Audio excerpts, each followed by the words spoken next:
What's up, guys? This is Pick 6 Touchdown back today, bringing you a how to pilot a chopper and give tips and tricks on attacking aggressively and also playing defensively. It's an everything to do with a chopper and Battlefield 3 related commentary today. This tutorial is meant for beginners to learn the basics and for experienced players to learn some of the new tricks or fresh ones they don't regularly use but should. The first recommended step, for me anyway, this is what I use, is to change vertical flight stick layout to inverted. The chopper moves the way the sticks move this way. Not changing them makes it feel like piloting a chopper the way you would in real life, so if you prefer it that way, leave the settings exactly the way they are and don't touch anything. But bear in mind that when I say to move the right stick forward or backward, your control is the opposite. That's the only difference for you in this entire commentary, is whether or not you change the vertical layout. First, the basics. First thing I'd like to point out are the most common mistakes I see for rookies trying to pilot the chopper. The first is the forward motion, the second is the slowing down or stopping, third is trying to turn it, and last is landing it. I'll go over all of these troublesome points and how to do them or how to fix them if you're doing it wrong. From the starting point, right trigger begins your ascent. Left trigger stops your ascent. Key point to remember is the chopper's thrust comes from underneath it, so the lift force comes from below. If you're a visual type of person, that point helps you a lot because you can visualize where the acceleration is coming from. It helps me knowing that. Helped me a lot once I found that out, actually. Left stick turns the entire chopper to the left or to the right, depending on which way you move the stick, and right stick tilts the entire chopper to the left or to the right. Do not push the right stick in too far on either direction, or the chopper will tilt sideways. Scary proposition, because being close to the ground means your blades will clip some low object or the ground and game over. Once you're in the air, move the right stick slightly forward to begin forward motion. Be careful, however, because moving the right stick forward too much will make the chopper nosedive. I've noticed, at least watching other commentaries when I tried to learn how to fly a chopper, that no other commentaries seem to give you tips on how to stop or slow down it. The chopper, I mean. So in this one I'm going to. There's 3 key ways to do it. The first way is to move the right stick backward to counter your forward momentum. This is the easiest way to slow down when you wish to survey the scene, check out where the enemy tanks and other ground infantry are. The second way is to press both left trigger and right trigger and align the tilt indicator lines to 0. This will slow all forward momentum and stop your chopper. If it's done right, you will end up hovering. The last way is to simply let go of right trigger or your acceleration. Bear in mind that the chopper will also begin to slowly fall, so be aware of how high you are when you do this, because low obstacles are suddenly a danger to destroy your chopper. A key indicator to look for how high you are off the ground is to the right of the center crosshair. There should be a number in a little box. This lets you know how high you are off the ground. When moving, balance both the left and the right sticks by watching the alignment lines in front of you. If the lines are tilted to the left or to the right when compared to the center crosshair, adjust the right sticks to even it out. For example, if the lines look like a slash, it means the chopper's leaning to the left, so move the right stick to the right to balance it out. For turning, to make a gradual right turn, turn the left stick to the right, and for a left turn, you turn it to the left. Pretty simple. For a harder, quicker turn, move both the left and right sticks in one direction. For example, moving both the left and right sticks to the right make the chopper do a hard right turn. Make sure that after the turn is done that the lines indicating the tilt of the chopper are back to center and look like a vertical line. Otherwise your chopper will be sideways, leaning sideways. To strafe a target, move the left stick in the direction you wish to turn, and also move the right stick in the direction you wish to tilt your chopper, all while holding in right trigger to keep the chopper in the air. The general rule I use, however, is to move the right stick in the opposite direction that I move the left stick. This prevents any chance of accidentally tilting the chopper too much. The danger of this are the blades making contact with the ground or a low object. I disobey my own rule a lot, I know, but for rookies, remember that rule because it will keep you alive until you figure out advanced chopper tricks. Landing is probably the most difficult skill to develop, especially early on, but it's one of the most important skills to develop too, so make sure not to ignore it. To do so, I use a few tricks. Following any of the above strategies I explained earlier on how to stop, make sure the alignment lines for tilt on forward motion is 0, and for sideways motion, make sure the lines look vertical and overlap the center crosshair. The crosshair should be in the center of your alignment lines. If you're moving too fast to be able to, compensate to adjust the tilt, just let go of right trigger and move the vertical tilt line to 0. Once adjusted to 0, gently press left trigger to bring the chopper down from the hover. Before moving on to attack strategies, I'd like to show you what's commonly called hover capping, and that is, hovering to capture a flag in Conquest. The strategy above from stopping also works here. Press both left and right trigger and make sure your chopper's forward tilt is at 0. You should now be hovering above the flag.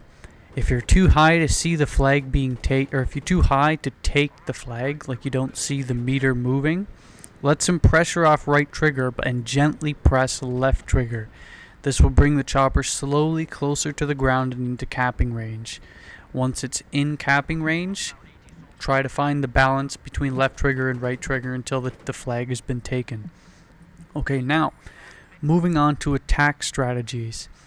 The very first step I usually take when I enter a chopper is to find and eliminate the enemy's chopper. Having air radar unlocked helps to find it significantly, but since this commentary is also based for rookies and they will not have it unlocked, just keep a good lookout for it and hope your gunner and teammates spot it for you. After I eliminate the chopper, I look for enemy tanks or maybe try my luck against jets. But for jets that have IR flares, infrared flares, or are piloted by experienced pilots, chasing them is usually a waste of time, at least in my experiences. The types of attacks that you can use, I'll break them down each one by one. The first one is the figure 8 pattern attack. It's the standard and most used attack style, but it's also most effective when it's done right because it's simple. It's like the pick and roll in basketball, very simple play, but it always works when done right. I usually use this strategy for attacking ground units, especially tanks. Fire the rockets at the target, turn the chopper around, and then attack from the opposite side and angle. Unless the tank knows or figures out your pattern, it's extremely hard to game plan for. Make sure that you change the angles of attack throughout the match, otherwise a smart tank driver will figure out your pattern and blow you right the hell up. Now, strafing is probably the most difficult attack style to perfect, but probably the most beneficial when you can perfect it. It involves facing the target, but moving sideways as you attack. If you stay moving, it makes you a difficult target, and allows you to bombard your target with every weapon you have. It also allows for a fast getaway if things did not go according to plan.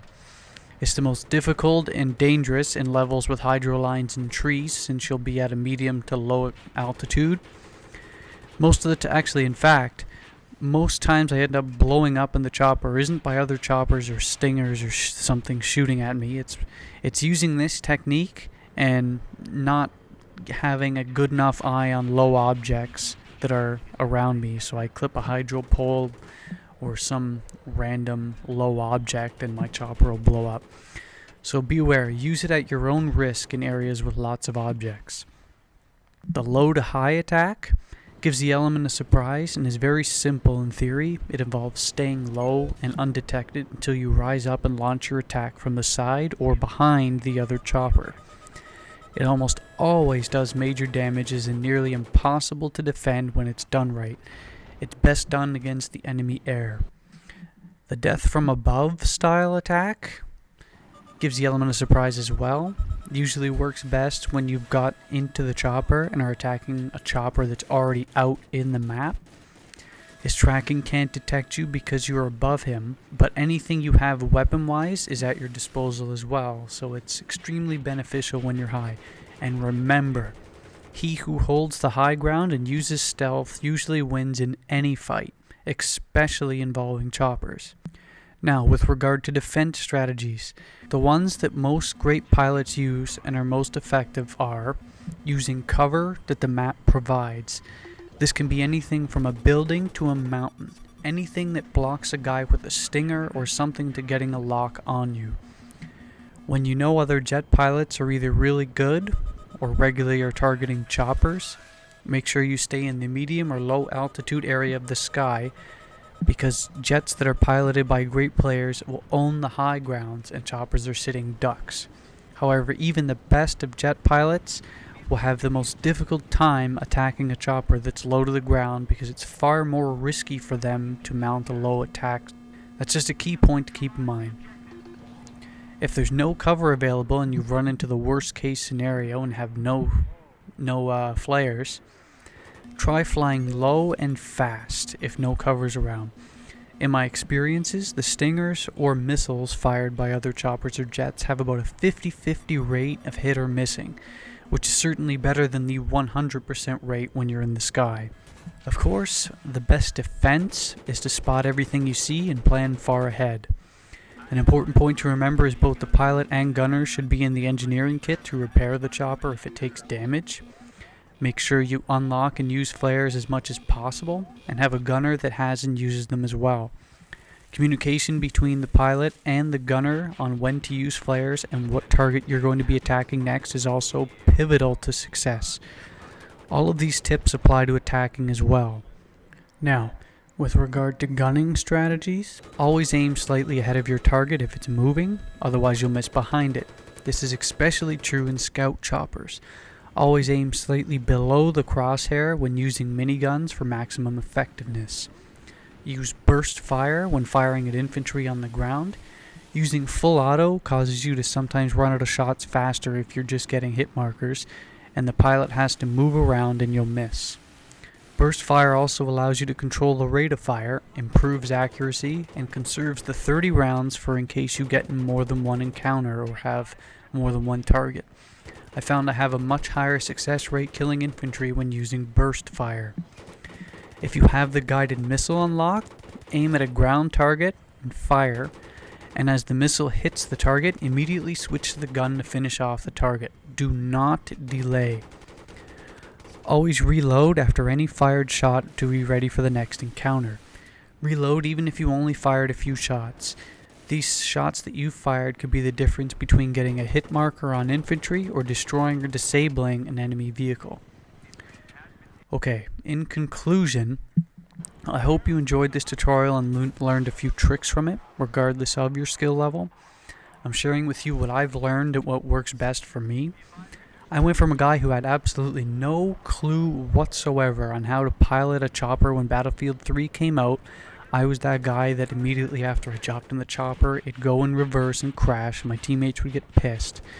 But now, I'm the guy that can wreck another team entirely with the chopper as long as I have a good gunner. My friend Andrew and Chris and Daniel, they work very well with me together. Anyway, give it a like if you found it informative and you learned something from it. If you have any criticisms or thought I left something out, also let me know that as well.